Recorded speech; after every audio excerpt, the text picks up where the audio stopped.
Welcome, Hudson Valley. This is Conor Walsh, host of In Touch, Townsquare Media, the Hudson Valley's award-winning public affairs and issues program. This week on In Touch, we speak with Dr. Coral P.S. Hoh from Dysolve. Dr. Hoh and her co-founders created Dysolve to help students in the Hudson Valley and beyond overcome their learning disabilities through AI. Dr. Hoh and I discuss how the program works, along with sharing remarkable stories about what students have been able to achieve after using Dysolve. We invite you to join us and listen to a previously recorded conversation between Dr. Hoh and myself here on In Touch. I'm so proud to announce that In Touch has received another 2 Excellence in Broadcasting Awards from the New York State Broadcasting Association for 2024. In Touch received the award for Outstanding Public Affairs Program or Series for the 2nd year in a row. Not just that, but In Touch also received the award for Outstanding Editorial/Commentary. This recognition would not be possible without all of our phenomenal guests that we learn from and grow with every single week, and of course, you, the listener. Whether you've been listening for a while or you just found us, thank you for taking part in the conversation and staying in touch with what's going on in the Hudson Valley. Because of the awesome success of In Touch over the last year, we are expanding. We are launching a new spin-off series under the In Touch umbrella called Townsquare Spotlight. These spotlights focus on amazing celebrities and leaders passing through the Hudson Valley who are making an impact in pop culture.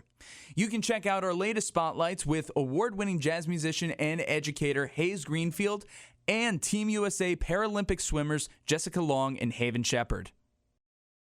Hello, Hudson Valley. You're listening to another episode of In Touch, Townsquare Media, the Hudson Valley's award-winning public affairs and issues program, and we have a very important episode for you guys today. Dyslexia is one of the most common learning disabilities out there. However, it is still so misconstrued in so many ways, and there's a lot of districts, a lot of schools that don't give it the proper attention that it needs. And that's why we're having the conversation that we're having today. With us, we have Dr. Coral P.S. Hoh, Ph.D. She's the co-founder of Dysolve and also co-author of the book, Dyslexia Dissolved, Successful Cases with Learning Disabilities, ADHD, and Language Disorders. She's here with us today to talk about this incredible program, new AI program that's helping students and individuals with dyslexia and other conditions just master it, go through their life, and help them with the proper tools that they need. And I'm really excited about this. I think this is a phenomenal program. So, Dr. Hoh, how are you today? Very good. I'm really happy to have you on here, and I'm really happy to talk about Dysolve, something that's here in our own backyard. You know, I'm in Poughkeepsie right now. You're in Hyde Park. It's right here in the Hudson Valley. Such a phenomenal program to be born and fostered here, and I think that's phenomenal. And I want to talk about Dysolve, and we'll get into the nitty-gritty of the program itself. But to start off, can we talk about what dyslexia is? I mentioned this before we got on the mic. For those who may not have it or don't have somebody in their life who has it, they may not fully understand the depth of it. They've probably heard of it, but don't fully grasp its full meaning. So could you please get into that for us? Yes. First of all, thank you for having me so that we get this chance to talk about dyslexia. And it is so poorly understood, even in research, even in schools, when schools are supposed to be helping students with it. And part of the problem is that it's like this.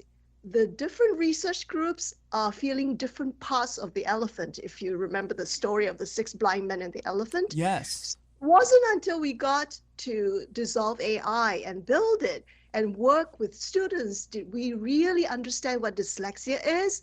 It is actually language processing inefficiencies in the brain. And there are particular parts of the linguistic system, the brain, that are just not working efficiently. And they're scattered all over the place in different brains. And that's why it's confusing for people. Whether you're talking about a specialist or just parents, you get all sorts of symptoms all across the continuum. And that's why, it's been a problem up till today. Absolutely. And it's not like it's just one specific thing. It's a real spectrum of different symptoms and different ways that people can live with it. I think a lot of people think of dyslexia, they think of flipping letters. I feel like that's a thing that shows up on TV shows all the time, where a B becomes a P or something. And I'm sure there's some truth to that. But besides flipping letters. What more is there to it besides the reading aspect or the speaking aspect or writing? Because it really does hone into all those components, right? Yes, that's right, right? So let me talk about the part about flipping letters. It does happen, even though some experts just dispel that and say, oh, there is no such thing. But we do find it happening with students with dyslexia. Why? It's flipping B and D, especially. Why? Because B and D, the sounds are so close together. So it can be just the processing of the sound system. That's why they're having this problem. You find that it is rarer with P and Q, right? Because you can flip P and Q too, but the sounds are not that similar. So it is a sound processing issue in that case. But you also talk about how it affects other language functions. It's not just reading alone, right? So technically dyslexia is just a reading difficulty, but that's just one of the manifestations of it. And since we are talking about language processing inefficiencies, they can be scattered across the linguistic system in the brain, so it will affect other things as well. And so that's why you find a lot of students with dyslexia and dysgraphia, right? Reading and writing. And, you see all sorts of symptoms. That's interesting. And I'm glad that you're able to spell that out with the fact that it's more than just simply looking at a page and screwing up the letters, but the fact that it's a part of all different aspects in the brain in this way. And I think that's very important. So then, that being said, let's talk about Dsyolve. Let's talk about how you initiated this program and how you're able to develop this AI that's able to help students and individuals with dyslexia and language-related conditions. All right. So we'll have to go back 30 years. I've been Let's do it. for that long. And, because I came here with a PhD in linguistics, I wanted to do something with my degree and not just, do theory building forever. And so I started helping children in my neighborhood, and they had all sorts of language difficulties, and some of them have names and some of them don't, and the parents are confused and didn't know where to turn to. In fact, Conor, a lot of parents don't even know what the keyword to Google for. And so, I just help, not dyslexia or anything else, they just don't know what it is. And it's not as if the label tells you exactly what the symptoms are. Like we've been saying, it's a whole spectrum, right? And so I started helping them, and I started to see more and more dyslexia. And, it's not just an academic problem. It's really something that impacts the family life, quality of life. It's very distressing for the parents. It's very distressing to have your child go to school and face, maybe bullying and all those kinds of things, because an academic problem quickly, just starts having all sorts of other issues: psychological, social, self-esteem, mental health. And I realized that this is really, really serious. And the size of it, right? To know that 20% of the student population and also the adult population have dyslexia. And so then I realized too that the complexity of it, with my background in linguistics, the linguistic system in the brain is really, really complex. You cannot resolve or analyze it or correct it one-on-one with, say, for me, more than 10 people at a time. It's just too much data. And that's why we started looking at AI. And we started developing this program that we finally called Dysolve 10 years ago. And we started testing that in 2017. And Conor, most of the children that we tested this on are from this area. And you know what? The book that you mentioned are their cases. And wow. Yes, how much they struggle. They were below the 25th percentile in state testing, some of them below the 10th percentile, and Conor, some of them were first percentile. For years, they were under, the 5th percentile for years. And how distressing and frustrating it must be for the parents by the time the children got to middle school. And yet, with Dsyolve, we were able to correct it in 1 to 2 years. And now, that's why you mentioned Aaliyah Williams, right? Because she went to college and she was about 2 grades behind. I feel comfortable talking about it because, she has given permission and she wants to speak to the press herself. And so there are these stories, but we know that we need AI because humans cannot do something that is so complex that requires so much computing power. And also with that precision, now we know what dyslexia is, child by child, right? Know where the processing inefficiencies are in the brain and at what level. So everything is measured, quantified, and precise. And when we say it's corrected, it is corrected because you can see it in the data, and then they start to thrive. In high school, they become honors and high honors students, and college students now, and then some of them want to go on for their PhDs. It's just remarkable what AI can do.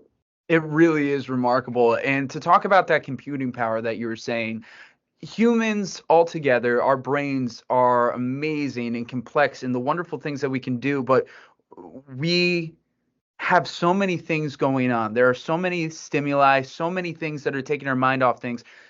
The awesome thing about this AI and this program is that it can focus on this, and it's specific, and it can really dial in. And I think that is phenomenal. And I want to talk about some of the things within this and methods that are used in a moment. Again, you're listening to In Touch, Townsquare Media, the Hudson Valley's award-winning public affairs and issues program. We're speaking with Dr. Coral P.S. Hoh, Ph.D., co-founder of Dsyolve, Dissolving Dyslexia. And it's incredible the work that is being done to help students with language-related conditions here. And something that I wanted to ask about is the Coral method. Would you be able to break down what the Coral method is exactly for us? Yes, now it's pretty much built into the system that we call Dysolve AI. And we call it Dysolve AI because it's custom built, siloed, just for dyslexia and learning disabilities. Whereas, with the other AI tools and algorithms you see out there, they are generic. You can apply it to different problems, different fields, but Dysolve AI is specific for this. So the Cora method, what we initially developed, starting 30 years ago, was this ability to, respond intelligently to the kinds of errors that we see in students' outputs. So then, this now is an autonomous system. It doesn't need any more human guidance.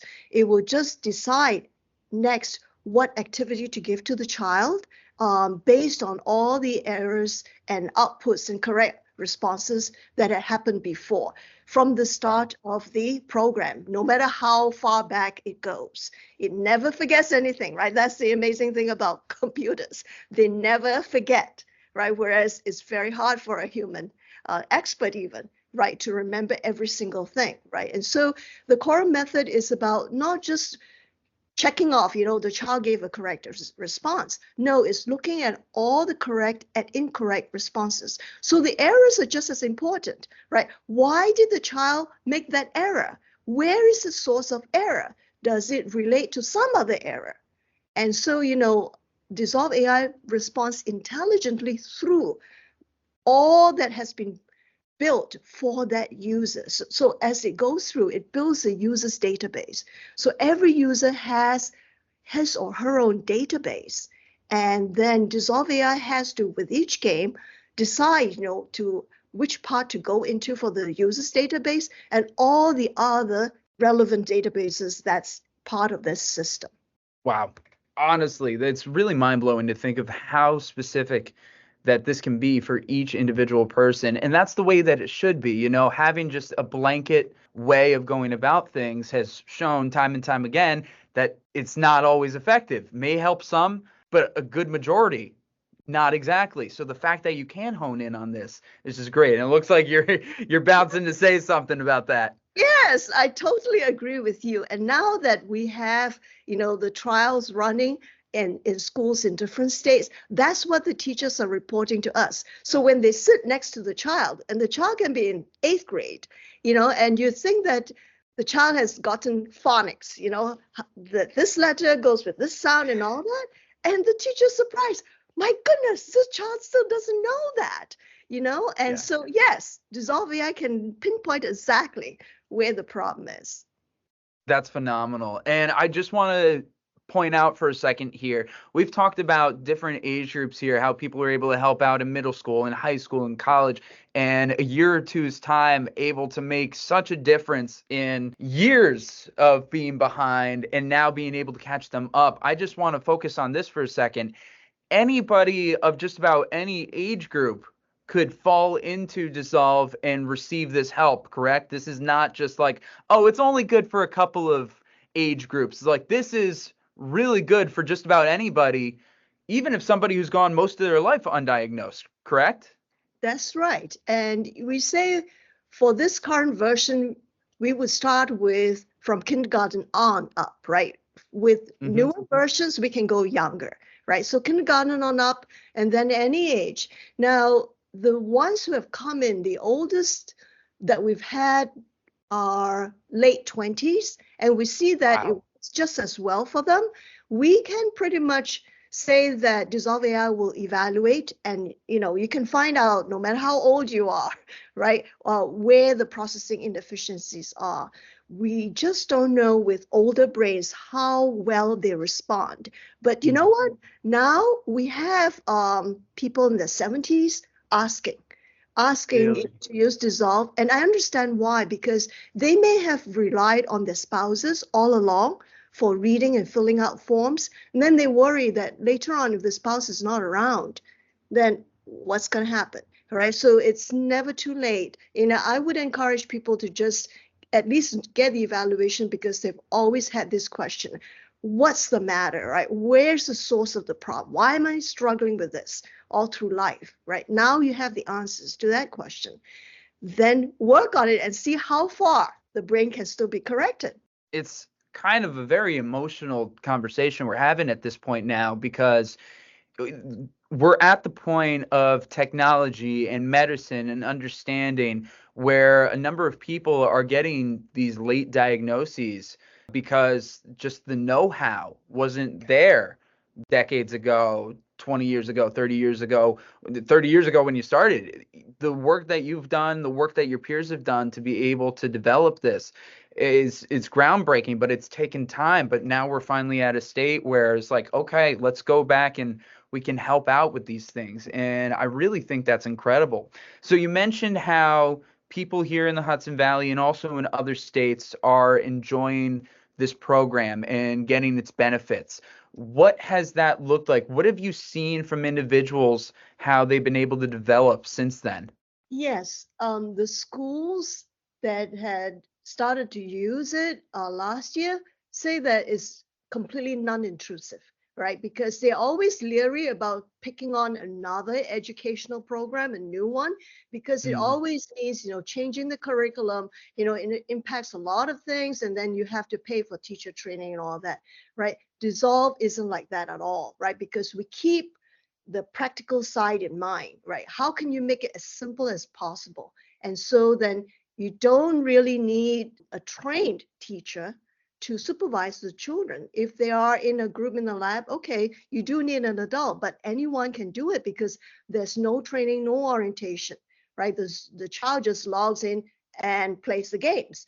And also, if they want to track the children, then Dysolve AI shows them on the dashboard, teacher dashboard, active game time, right? Because just in case some of the children are just logging in but just goofing off, you'll know, right? Because Dysolve AI monitors if they did complete it and if they were doing erratic things on the keyboard, all that, and there'll be a so that that part is not an issue. The implementation is not an issue, right? And so I wonder why the school districts in our region, Conor, still have hesitated when their students are already using it and they've gone to college. They've gone to college, and we offered the local school districts grants so that they didn't have to pay for the program. For years we offered that, but they've still not come in, and I just feel that it's hurting all the children who have not been helped, because I got this stat from one of the school districts that how many of the children or students are performing below the 30th percentile in state testing? A huge number. Yeah. And how many of them actually get any kind of reading support, extra reading support at school? half that number. So that's the statistic.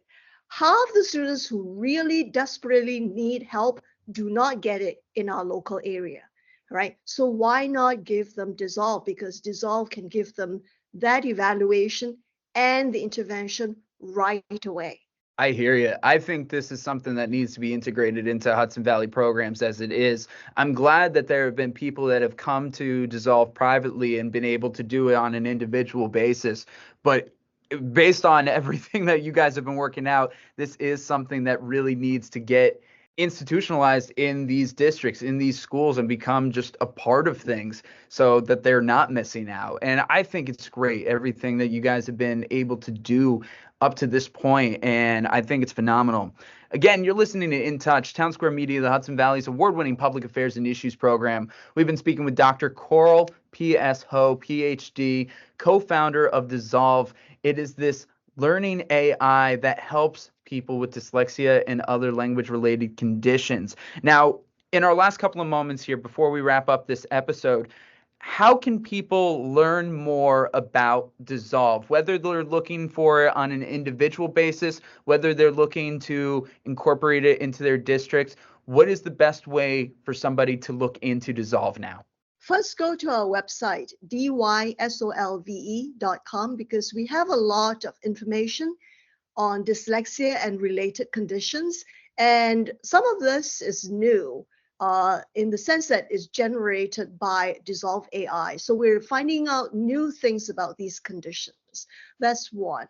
And then the other one to remember is that you can sign up, right? No matter whatever age you are at, it's always good to find out, about a condition that you've been struggling with for a while.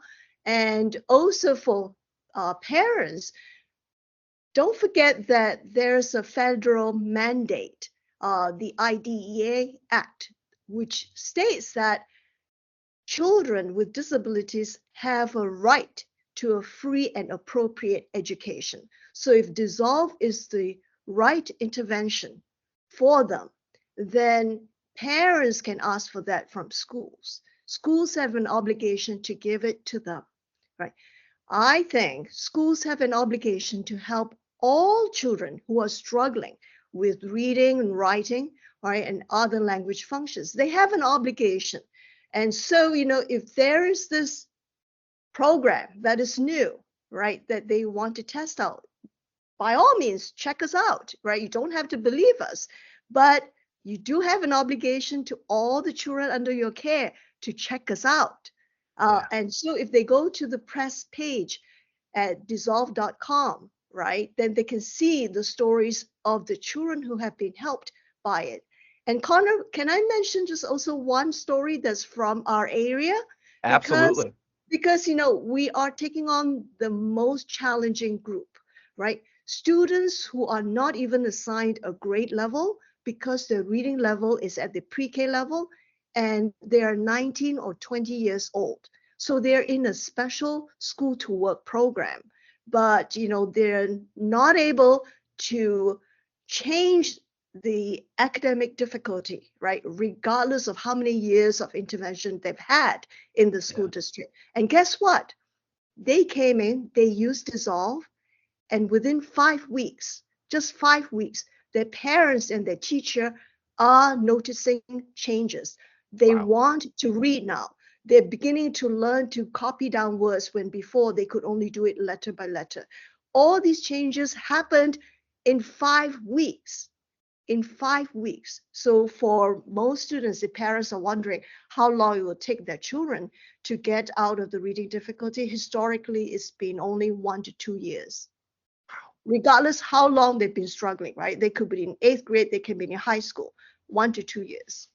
That is so incredible. That really is. Just thinking about how many years of struggling that somebody might be going through to then have a relatively quick turnaround time, like from 5 weeks, seeing those results initially, and then in 1 to 2 years.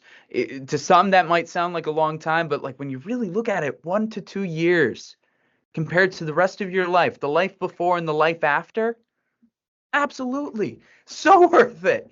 And you're right. Schools do have an obligation to do so. And though there are many teachers who want to help and they want to be able to give these students the resources, sometimes the districts don't always give them the right tools and supplies or the right know-how. So to be able to talk to you about this today and to share this information with the Hudson Valley community, hopefully this gets a few more conversations going in our schools, in our local communities, in our families, and just help people to communicate to the best as possible. So thank you so much. This means so much.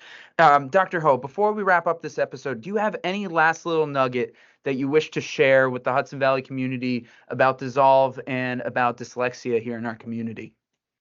Yes, even though your child may not have this reading difficulty, just remember that we're all taxpayers too. And Dsyolve costs only 1% of what our local school districts are paying for special education when it comes to trying to take care of reading. It just costs 1%. That means that it affects everybody, right? And including the children who do not have dyslexia or reading or learning difficulty, because education budget cuts affect every one of them. I think that's very important, and that's a great aspect to be able to lay in there. The fact that you're able to help out this phenomenal resource, huge resource, but for a fraction of the cost. Fantastic. I think a lot of places will like hearing that, and hopefully let's get that into the door. But yes, Dr. Hoh, thank you so much for being here with us today. Thank you for your efforts in helping out with the dyslexia and language related conditions community. And I'm sure I'm just going to keep hearing more and more and more wonderful things coming out of this program for hopefully months and years to come. Hopefully, just like in the program, 1 to 2 years from now, the Hudson Valley will be seeing things a little bit better. So Dr. Hoh, thank you so much. Thank you, Conor, for all the important work that you do. Of course. This has been this week's edition of In Touch, the award-winning public affairs and issues program that runs across Townsquare Media, the Hudson Valley radio stations. We want to give a big thank you to Dr. Coral P.S. Hoh. For more on Dsyolve, please visit Dsyolve.com. That's Dysolve.com. Of course, all links and information can be found in the description of this episode. I've been your host, Conor Walsh. Until next time, stay curious, keep an open mind, and as always, I'm glad we get to spend some time.